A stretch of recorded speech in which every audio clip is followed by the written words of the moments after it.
First of all, I want to thank you guys for pulling this together because it's something that is much needed. We as a community, vote for people that we don't even know what position they are going to hold or what they can do in that position. And now with ranked choice coming aboard, it even make it worse. So we need to really get our people to learn what the voting is all about, and definitely this ranked choice, because someone can get the nomination with all second place votes, you know, if we're not careful. So we have to know that if we are not voting properly with ranked choice, we're leaving ourselves open for something that we may not like. So thank everyone for coming out, especially you guys who are going to educate us. Thank you. You're welcome.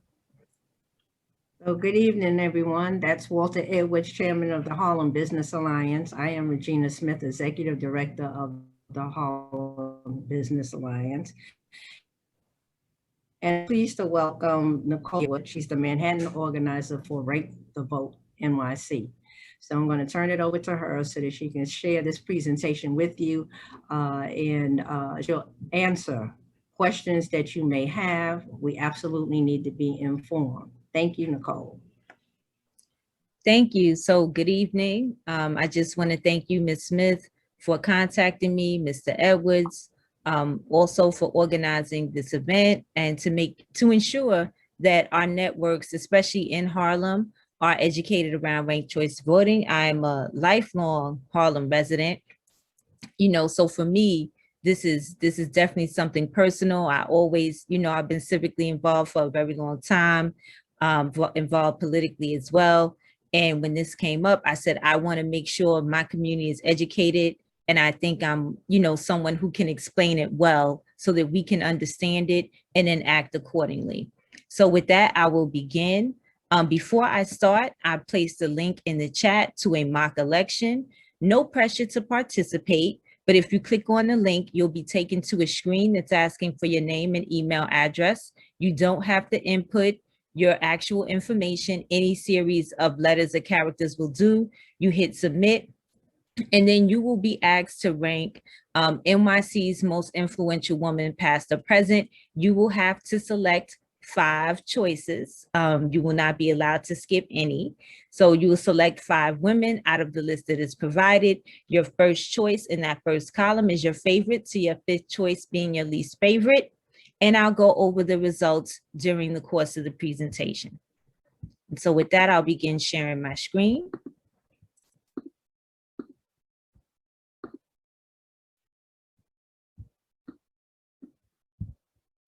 And here we are. Everybody see that? We're good to go?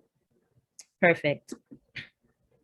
So just a quick recap on the changes and how we arrived to these changes in our upcoming local elections.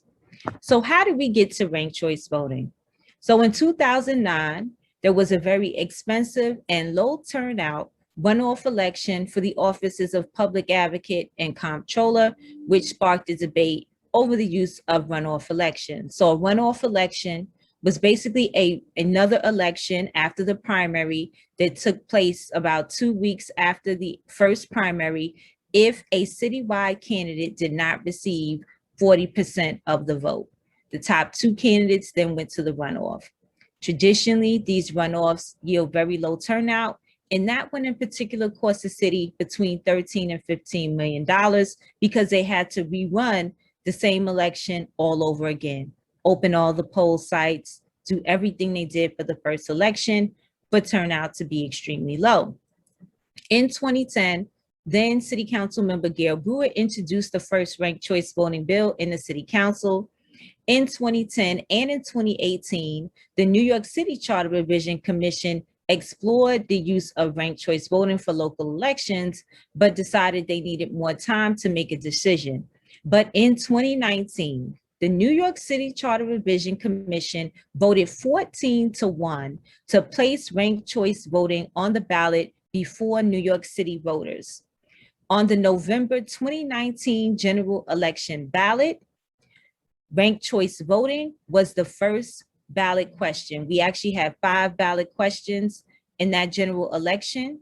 Ranked choice voting was number 1, and it passed with approximately 75% of the vote in favor. It was scheduled to begin in 2021, and now we are here. So why are we here? In this particular election year, there are term limits that are impacting our entire local city government. We're going to be electing a new mayor, a new comptroller, 4 out of 5 borough presidents, and more than 30 of the 51 city council members are term limited out of office. Of course, without incumbents, a whole new crop of those who are interested in running for office, they stepped up. A lot of candidates for many of these offices. We have at least 13 in the Democratic primary for mayor. In Harlem, we probably have about 13 people running for city council. We have others in the 9th district, in the 7th district. We have probably about 8 candidates running. So we have a lot of candidates who stepped up to the plate to take advantage of the fact that we will not have incumbents in these seats. In addition to that, we have a very robust campaign finance system where contributions from New York City voters are matched 6-to-1 and 8-to-1 respectively. Under the old system of voting, of course, you are risk splitting the vote. Previously, a council member could be elected with a plurality, or basically whoever gets the most votes would be the winner. But that will also mean in a race where there are so many candidates, 10, 11, 12, you could have somebody win with as little as 20% of the vote. But this also means that 80% of voters selected someone else. So what's new? As of right now, voters are able to rank up to 5 candidates for the offices of mayor, comptroller, public advocate, borough president, and city council in our local primary and special elections only. These are all now ranked choice voting elections. Runoff elections have been eliminated, and candidates now need to win with at least 50% of the vote. Actually, we say it's a majority, so one more than 50%. Election day is June 22nd. Early voting begins Saturday, June 12th, in just a few short days. The last day to register has passed, as well as the last day to change your address. So what is ranked choice voting? So we see on the right of our screen, there is a sample ballot and list of columns 1 through 5, as well as a description.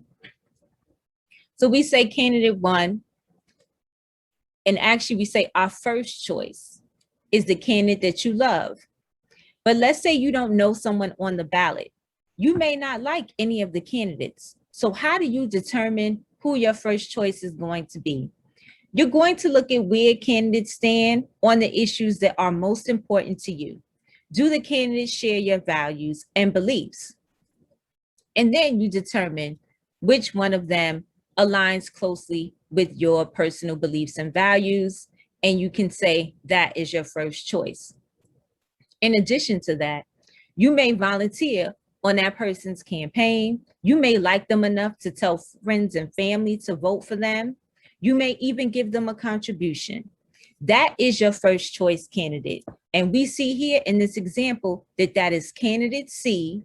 They are marked in the first choice column. So this is where you put your favorite candidate. You identify them in that first choice column.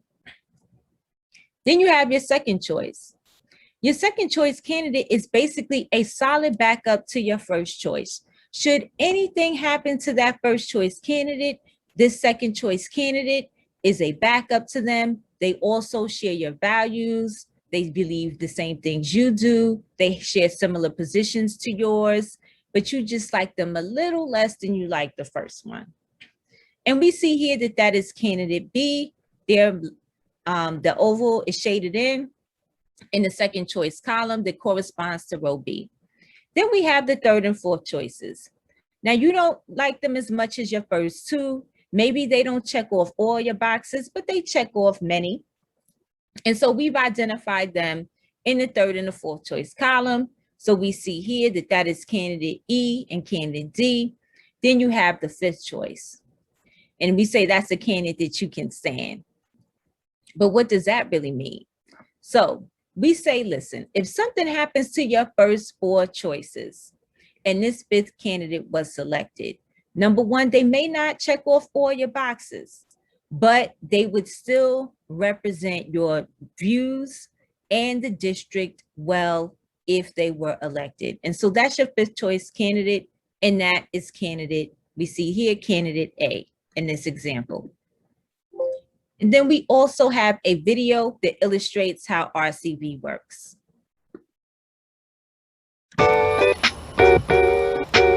Hi, I'm Mahir, and welcome to my bodega. As you may know, New York City has a new way to vote in special and primary elections. So, how does ranked choice voting work? The next time you vote in a city election, instead of choosing just one candidate, you can rank them all from your first choice to your fifth. Here's how it works. Let's say my bodega is picking its featured snack of the month. So many choices! Which one should I feature? This customer ranks Parker Pretzels as her top favorite. She also ranks her second choice, Mr. Chips, third choice, Chi-Chi Chicharrones, fourth choice, Gladys Gummies, and fifth choice, Poppy Popcorn. Other customers rank their choices as well. If Parker Pretzels is the favorite choice and wins more than 50% of all the first ranked choices, then Parker Pretzels is the winner and is featured as the snack of the month. However, if no snack gets more than 50%, then the least popular snack is eliminated. Sorry, Figgy Bars. The remaining second-ranked choices from customers who chose Figgy Bars are redistributed. So if customers chose chips and chicharrones as second choices, then those two snacks receive additional votes. The new totals are counted and the process repeats until there's a winner of the final two. Congrats, Poppy Popcorn, you're the bodega snack favorite. Back in the real world, before it's time to vote for humans, visit rankthevotenyc.org for more information. Thank you, New York City, for voting and for making these special and primary elections your elections. So what's your ballot going to look like? Well, in the event that you haven't already received your absentee ballot or viewed your sample ballot online, this will give you a general idea. All of the ranked choice voting elections are going to be kept together. The non-ranked choice voting elections are going to be separate. So again, this only applies to 5 offices: mayor, comptroller, public advocate, borough president, and city council. So for instance, if you are a registered Democrat in Manhattan, we have a district attorney's race on the ballot. That is going to be separate from the ranked choice voting elections. So all of this to say, whatever you do, make sure you review your ballot carefully. Multiple pages, front and back. Just make sure you do a thorough review before you return it via mail, via absentee, or when you're voting in person before you scan the ballot. Make sure you voted in all elections. In addition, with the ranked choice voting elections, because there are so many candidates in some races, it may be this even on like a back sheet, perhaps council member, and I believe comptrollers on the back page. So it'll tell you, turn your ballot over, look on the reverse side. So make sure you do that when you vote in the primary in just 2 weeks from today. So you see here, the 5 columns, first choice through fifth choice. Again, the first choice column is where you mark your favorite candidate. So if my favorite candidate is Emerson Brooks, I'm gonna go in this first choice column. I'm gonna look for the row that corresponds to Emerson's name. I'm gonna shade in this oval. Let's say Jess Allen was my second choice. I'm gonna go here in the second choice column. I'm gonna mark the oval that corresponds to Jess Allen's name, and I'm going to continue until I've made all of my selections.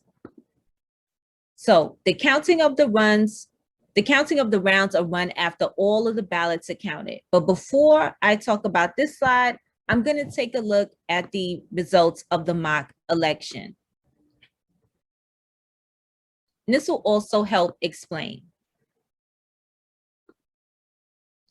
So here we see 623 votes have been cast in this mock election, which means 312 votes are required to win. That is the 50% plus one threshold. We see here that no one has reached that threshold after round 1 of 9. So round 1 is actually a tabulation of all of the first choice votes.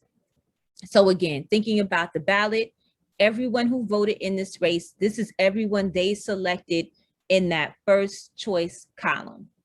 So we see here, Shirley Chisholm is in the lead with 204 votes. Mary J. Blige is in last place with 12 votes. Now we're going to go to rounds. What rounds means is that the person in last place will be eliminated and their votes will be redistributed based on the second choices of the people who selected them as their first choice. So for instance, we see Mary J. Blige has 12 votes. I could vote for Mary J. Blige as my first choice, and my second choice could be Eleanor Roosevelt. My vote will then go from Mary J. Blige to Eleanor Roosevelt. You could vote for Mary J. Blige as your first choice and have Madam C.J. Walker as your second choice. Then your vote will go from Mary J. Blige to Madam C.J. Walker. And that's what would happen with the other 10 votes that Mary J. Blige received. They would be distributed based on the second choices on these ballots. So I want to be very clear. It is not a random distribution. It is not an automatic, it goes to this person, it goes to the person in the lead or the top 5 people, etc. It is based on the second choices of the people who voted for this person as their first choice. This is going to happen. We're going to keep going rounds until we get to the top 2 candidates. So even if somebody meets that threshold of 50% plus 1, they're going to still continue to count until we get to only 2 candidates. So let's watch as votes are redistributed.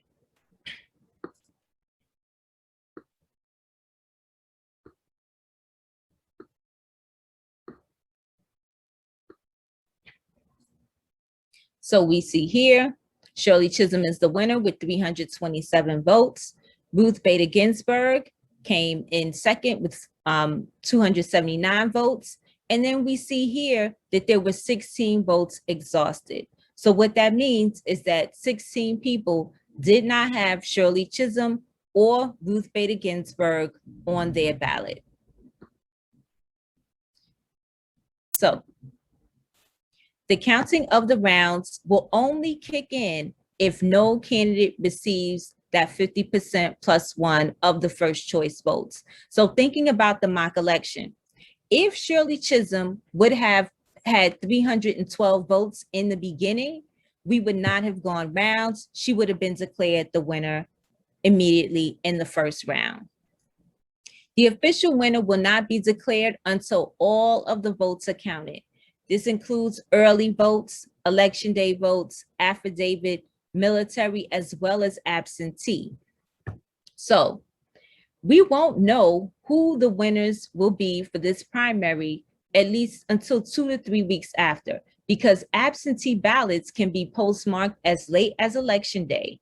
Due to COVID, there has been a huge increase in the number of absentee ballots that have been requested, that would need to be returned and processed. They also need to give time for those who are voting absentee. If there's an issue, they need time to cure that issue and return those ballots back to the Board of Elections.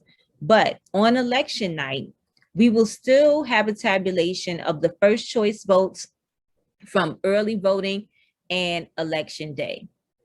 And of course, the round by round totals will be released to the general public on the Board of Elections website, vote.nyc. So why should voters use their rankings? So clearly, this is giving voters more choice. Instead of going in and voting for one person, they now get to rank up to 5. It also gives them more power. So what exactly does that mean? So we here on this call, we could already, for instance, have our favorite candidate. We can know that one person we want to vote for, that man or woman who we really, really like already. But now what candidates should do is, instead of just going to their base of support, they can come to us and say, you know what, I know that you're supporting this candidate as your first choice, but can you rank me somewhere else on the ballot, second, third, fourth, or fifth? Then, of course, even if your favorite candidate does not win the election, you still have a say in who is ultimately elected to represent you in your district. You can also vote your conscience without worrying that you're wasting a vote. There are times when we like a candidate, we really like them, but for whatever reason, they may not seem as viable as another candidate, but we really like them anyway. And so we're concerned that if we give them our vote, it's going to be a wasted vote, etc. Now with ranked choice voting, you can rank that quote unquote underdog candidate who you really like and still rank additional quote unquote more viable candidates as second, third, fourth, or fifth. And of course, ranking a second, third, fourth, or fifth choice will never hurt your favorite candidate. So here are some frequently asked questions. How many candidates do I rank? So you can rank up to 5, or you can rank as few as you like. You can rank 4, 3, 2, or you can still go in and vote for one person if you want to. Do I have to use all 5 rankings? So the answer is no. Your vote will still count if you only rank one candidate or less than 5. You can rank 2, you can rank 3, you can rank 4. That is fine. You don't have to use all 5 rankings. But this is something to remember.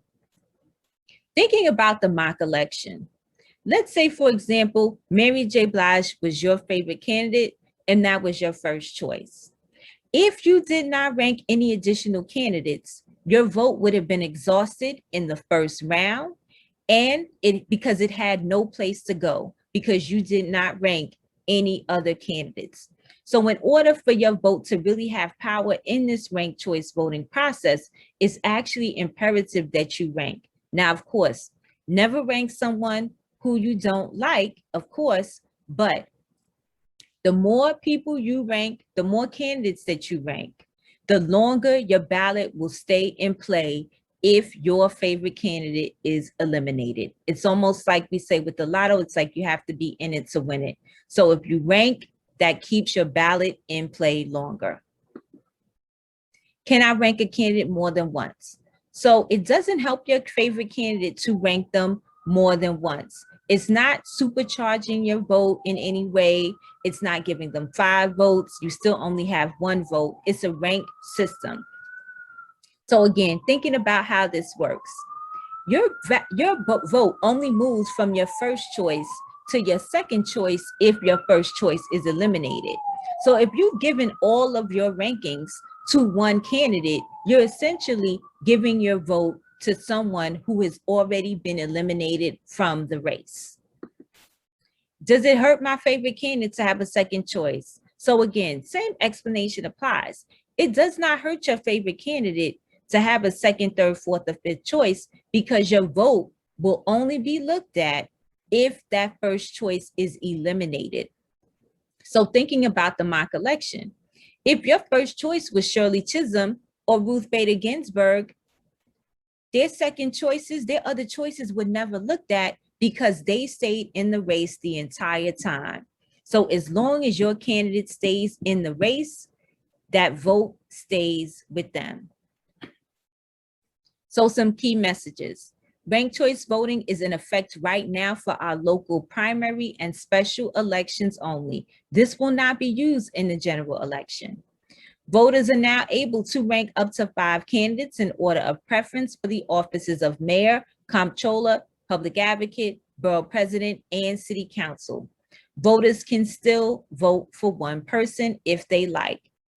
Right now with ranked choice voting, people don't have to worry about wasting a vote, accidentally helping someone they don't want to support. Again, if you don't like someone and you don't want them to win, do not rank them anywhere on your ballot. You also don't have to worry about splitting the vote. If you have a few candidates in the race who you know and like, you can rank several. Now, moving forward, You also don't have to worry about someone being elected without at least a majority of the support of the people in that district. So now moving forward, they will be the consensus candidate of a majority of the voters in the district. And with that, I will conclude the presentation and take any questions you might have.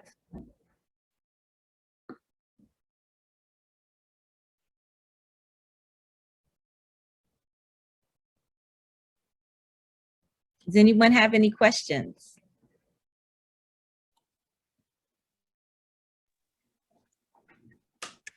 I think that you did a great job. And what we're going to do is we're going to blast this video to the community.